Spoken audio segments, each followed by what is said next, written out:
আপনারা দেখবেন যখন আজান চলতে থাকে মসজিদে, তখন দেখবেন কুকুর ঘেউ ঘেউ করে উঠে এবং লাফাতে থাকে। জিনদের এমন কিছু আওয়াজ আছে যেটা আপনার কান পর্যন্ত পৌঁছায় না, কিন্তু সে অত্যন্ত ভীত সন্ত্রস্ত হয়ে যায়। জিনদের ওই আওয়াজে কুকুর শুনতে পায়। অনেক সময় বিড়াল দেখবেন হঠাৎ করে কানটা খাড়া করে ফেলেছে। বিড়ালের শরীরে আল্লাহ তাআলা এমন কিছু ছোট ছোট জারথুম, এমন কিছু বিষয় আল্লাহ তাআলা দিয়ে রেখেছেন যেটার কারণে জিনরা বিড়ালের সামনে আসতে ভয় পায়। ঘরের মধ্যে কোন কোন জিনিস থাকলে জিনেরা আকৃষ্ট হয় এবং ক্ষতি করার চেষ্টা করে, অত্যন্ত গুরুত্বপূর্ণ বিষয়। জিনরা আমাদের সাথেই থাকে এবং কারিন নামক জিন আমাদের সঙ্গেই বেঁধে দেওয়া আছে। প্রত্যেকের সঙ্গে এক একটা কারিন নামক জিন আছে। কারিন নামক জিনটা আমাদের সঙ্গেই থাকে, আমাদের সঙ্গের সঙ্গী হিসাবেই থাকে, তবে ভালো সঙ্গী হিসাবে না। সে সব সময় আমাদেরকে ওয়াসওয়াসা দেয়, গুনাহের কাজ করার ব্যাপারে সে আমাদেরকে প্রলুব্ধ করে। এবার আসুন, ঘরের মধ্যে কোন কোন জায়গায় কোন কোন বিষয়ের কারণে জিন আসে। যেমন ধরুন, আমাদের ঘরের মধ্যে আমরা অনেক সময় জুনজুনি রাখি এবং পর্দাগুলোর ভিতরে এখন স্টাইলিস্ট যে পর্দাগুলো রয়েছে, ওই পর্দাগুলোর ভিতরে আপনি দেখবেন যে জুনজুনি বাজতে থাকে। এগুলো আমরা এখন প্রত্যেকের ঘরে এখন ফ্যাশনেবল এই পর্দাগুলো ব্যবহার করি এবং সেখানে জুনজুনি বাজতে থাকে। নবী সাল্লাল্লাহু আলাইহি সাল্লাম আমাদেরকে সতর্ক করেছেন, লা তাদখুলুল মালাইকা বাইতুন ফিহি জুলজুল। এই যে জুনজুনি অথবা নূপুরের যে আওয়াজ, ছোট ছোট বাচ্চারা নূপুর পরে, পায়ের মধ্যে নূপুরের ঝুনঝুন ঝুনঝুন করে আওয়াজ হয়, এটার কারণে জিনের আকৃষ্ট হয়। আপনি চিন্তাও করতে পারবেন না, খুবই সিম্পল সাধারণ বিষয়, কিন্তু জিনেরা এতে করে আকৃষ্ট হয়, রহমতের ফেরেশতারা চলে যায়। এরপরে আপনার ঘরে অনেক সময় আমরা দেখা যায় ছোট ছোট বাচ্চাদেরকে পেশাব করিয়ে একটা কমোডের মধ্যে পেশাবটা জমিয়ে রাখি, অথবা হাই কমোডে পেশাব করে ফ্লাশ করি না। এই কারণে জিন আপনার প্রতি আকৃষ্ট হয়, ক্ষতি করার চেষ্টা করে। বাউলুন মুনকাতা, হাদিসের মধ্যে বলা হয়েছে যে কোথাও যদি পেশাব জমিয়ে রাখা হয় তাহলে ওই জায়গা জিনের কাছে পছন্দের জায়গা হয়। তাহলে এই জায়গায় পরিষ্কার পরিচ্ছন্নতাকে নিশ্চিত করা। এরপর নবী সাল্লাল্লাহু আলাইহি সাল্লাম আমাদেরকে হাদিসের মধ্যে জানিয়েছেন, জিলদু নামির, বিভিন্ন প্রাণীর চামড়াকে আমরা, মৃত প্রাণীর চামড়াকে আমরা ঝুলিয়ে রাখি। বিদেশ গেলে দেখবেন অনেকে হায়নার চামড়া নিয়ে আসে।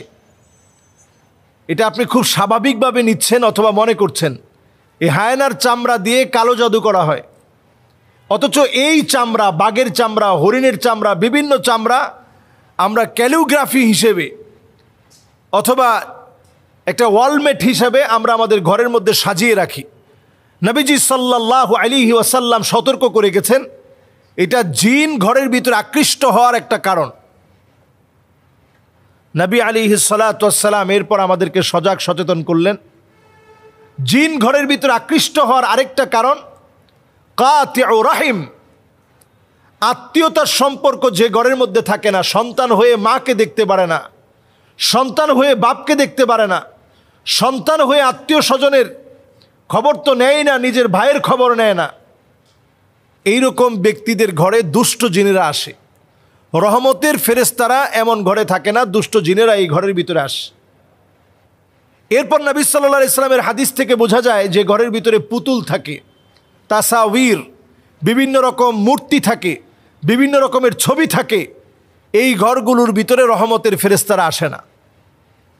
এরপর হাদিস থেকে বোঝা যায় নবীজি সাল্লাল্লাহু আলাইহি সাল্লাম আমাদেরকে জানিয়ে গিয়েছেন, যেই ঘরের ভিতরে কোরআন তেলাওয়াত থাকে না, ওই ঘরের ভিতরে রহমত থাকে না।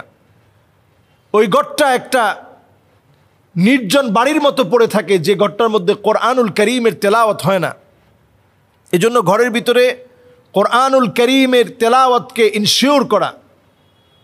প্রয়োজনে আপনি মোবাইল থেকে কোরআনুল কারীমের তেলাওয়াতকে ছেড়ে রাখুন। প্লাগ ইন কোরআন, সার্বক্ষণিক কোরআন তেলাওয়াত চলতে থাকে। এই ধরনের ডিভাইসগুলো এখন পাওয়া যায়। আপনি কোরআনুল কারীমের তেলাওয়াত আপনি ছেড়ে রাখেন, লাউডলি ছেড়ে রাখেন এবং শোনার চেষ্টা করেন। কোরআনুল কারীম তেলাওয়াত যখন বাজবে তখন অন্যমনস্ক না থেকে শোনার চেষ্টা করেন। সন্তানদেরকে অভ্যস্ত করেন। বাসার ভিতরে যখন খুব লাউডলি মিউজিক বাজানো হয়, এটা জিনদের আখড়ায় পরিণত হয়। এজন্য মিউজিককে বাসা থেকে একেবারে নিষিদ্ধ করে দেন। আমাদের কলিং বেলে মিউজিক, আমাদের মোবাইলের রিংটোনে মিউজিক, আমাদের বাচ্চাদের খেলনার ভিতরে মিউজিক, ছোট বাচ্চাদের জুতার ভিতরে পর্যন্ত মিউজিক, এবং দেখবেন সাইকেল কিনেছেন, সেটার বেলের ভিতরে পর্যন্ত মিউজিক, সব জায়গায় মিউজিক।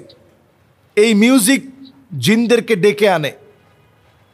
আল্লাহ রাব্বুল আলামিন কানের একটা পাওয়ার দিয়েছেন। কুকুর কিন্তু আমার মতো শুনে না, বরং ছোট্ট মৃদু একটা আওয়াজ আছে যেটা কুকুরকে ভীত সন্ত্রস্ত করে ফেলে। আপনি অনেক সময় এই আওয়াজটা কানের মধ্যে শুনতেই পাবেন না, কিন্তু জিনদের ওই আওয়াজের কারণে কুকুর ভীত সন্ত্রস্ত হয়ে দৌড়াতে থাকে। আপনারা দেখবেন যখন আজান চলতে থাকে মসজিদে, তখন দেখবেন কুকুর ঘেউ ঘেউ করে উঠে এবং লাফাতে থাকে। তখন জিনেরা কুকুরের মুখ দিয়ে প্রবেশ করে পিছনের পথ দিয়ে বের হওয়ার কারণে প্রচণ্ড ভীত সন্ত্রস্ত হয়ে কুকুর লাফাতে থাকে। ওই আওয়াজ, ওই সময়ের সিচুয়েশন, জিনদের এমন কিছু আওয়াজ আছে যেটা আপনার কান পর্যন্ত পৌঁছায় না, কিন্তু সে অত্যন্ত ভীত সন্ত্রস্ত হয়ে যায়। জিনদের ওই আওয়াজে কুকুর শুনতে পায়। অনেক সময় বিড়াল দেখবেন হঠাৎ করে কানটা খাড়া করে ফেলেছে।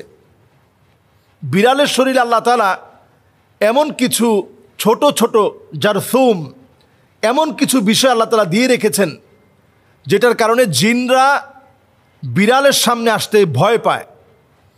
ছোট ছোট পাখি আমরা লালন পালন করি, কাকাতুয়া, লাভবার্ড, টিয়া পাখি, কবুতর, ময়না, এ জাতীয় অনেক পাখি আমরা এখন লালন পালন করি।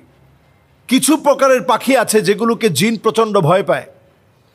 এদের দিকে আকৃষ্ট হয়ে আসতে নিয়ে ভয়ে ভীত সন্ত্রস্ত হয়ে জিন চলে যায়। কিছু পাখি ঘরের মধ্যে বরকত নিয়ে আসে। এজন্য পাখিগুলোকে যদি আমরা লালন পালন করতে চাই, তাদের হক ঠিক রেখে, খাবার দাবার ঠিক রেখে লালন পালন করতে হবে। ঘরগুলোকে প্রতিনিয়ত কোরআনুল কারীমের তেলাওয়াত ছেড়ে দিয়ে বরকতে পূর্ণ করতে হবে। কুকুর থাকলে ঘর থেকে বের করে দিতে হবে। যদি ঘরের ভিতরে বড় বড় পুতুল থাকে, এগুলোকে সরিয়ে ফেলতে হবে। আত্মীয়তার সম্পর্ক না থাকলে বৃদ্ধি করা লাগবে। যত রকমের মিউজিক, জুনজুনি সহ যা আছে, এগুলো ঘর থেকে সরাতে হবে। আল্লাহ রাব্বুল আলামিন আমাদেরকে বোঝার তৌফিক দান করুক। আসসালামু আলাইকুম ওয়া রাহমাতুল্লাহি।